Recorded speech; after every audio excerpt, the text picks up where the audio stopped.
আসসালামু আলাইকুম এভরিওয়ান। শখের রান্না চ্যানেলে আপনাদের সবাইকে ওয়েলকাম জানাচ্ছি। পটলের একটা মজাদার রেসিপি নিয়ে হাজির হয়ে গেলাম। যারা ভর্তা খেতে পছন্দ করেন তাদের কাছে রেসিপিটি ভালো লাগবে। তো চলুন শুরু করা যাক। এখানে আমি প্রায় 8টির মতো পটল নিয়েছি। পটলগুলো মাঝারি সাইজের আছে, দু একটা কিছুটা বড় আছে।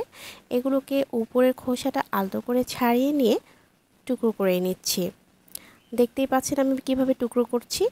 প্রতিটা পটলকে মাঝখান থেকে 2 ভাগ করে প্রায় 6 টুকরো করে নিচ্ছি। এখন এগুলোকে চুলায় দিয়ে দিতে হবে আর সাথে কিছুটা পানি অ্যাড করে দিতে হবে। খোসা ছাড়িয়ে পটলগুলোকে ধুয়ে তারপর কেটেছি। পানিটা এমনভাবে দিতে হবে যেন পটলটাও সিদ্ধ হয়ে যায় আর পানিটাও শুকিয়ে আসে। 2টা পেঁয়াজ আর 7-8 কোয়া রসুন দিয়ে দিলাম। পেঁয়াজটাকে একটু মোটা করে কেটে দিয়েছি। প্রায় 10 মিনিট লেগেছে। চুলার হিটটা মিডিয়ামে রেখেছিলাম। পানিটা সম্পূর্ণ শুকিয়ে নিতে হবে। এখনও পানি আছে। যখন দেখা যাবে পানিটা একেবারে শুকিয়ে গেছে তখন নামিয়ে ঠান্ডা করে নিতে হবে।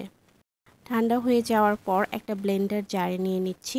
সবগুলো পটল এই জারটিতে ধরবে না, তাই অর্ধেকটার মতো নিয়েছি। অর্ধেকটা কিছুটা ব্লেন্ড করার পর বাকিগুলো দিয়ে আবারও ব্লেন্ড করে নিচ্ছি। চলে যাচ্ছি পরবর্তী প্রণালীতে। চুলায় প্যান বসিয়ে 2 টেবিল চামচ তেল দিয়ে দিলাম। 2টা মিডিয়াম সাইজের পেঁয়াজ কুচি দিয়ে দিচ্ছি।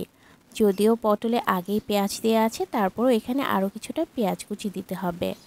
পেঁয়াজটাকে ব্রাউন করে ভাজার দরকার নেই। কিছুটা ট্রান্সপারেন্ট হয়ে এলেই 1/2 চা চামচ হলুদ গুঁড়ো দিয়ে দিলাম আর দিচ্ছি 1 চা চামচের কিছুটা বেশি লাল মরিচের গুঁড়ো আর স্বাদ অনুযায়ী লবণ দিয়েছি আমি 1 চা চামচের কিছুটা বেশি। তারপর নেড়ে মিশিয়ে সেই ব্লেন্ড করে নেওয়া পটলটা দিয়ে দিলাম। এখন খুব ভালোভাবে মিশিয়ে নিতে হবে আর অনবরত নাড়তে হবে, নয়তো এটা নিচ থেকে লেগে যাবে। প্রায় 10 মিনিটের মতো ভেজে নিয়েছি। তারপর 3-4টা কাঁচামরিচ কুচি দিয়ে দিচ্ছি আর কিছু ধনেপাতা কুচি দিয়ে নেড়ে চেড়ে মিশিয়ে নামিয়ে নিতে হবে। চুলা থেকে নামিয়ে গরম গরম ভাতের সাথে এটা খেতে বেশি ভালো লাগে। আশা করি আজকের পটলের এই রেসিপিটি আপনাদের ভালো লেগেছে।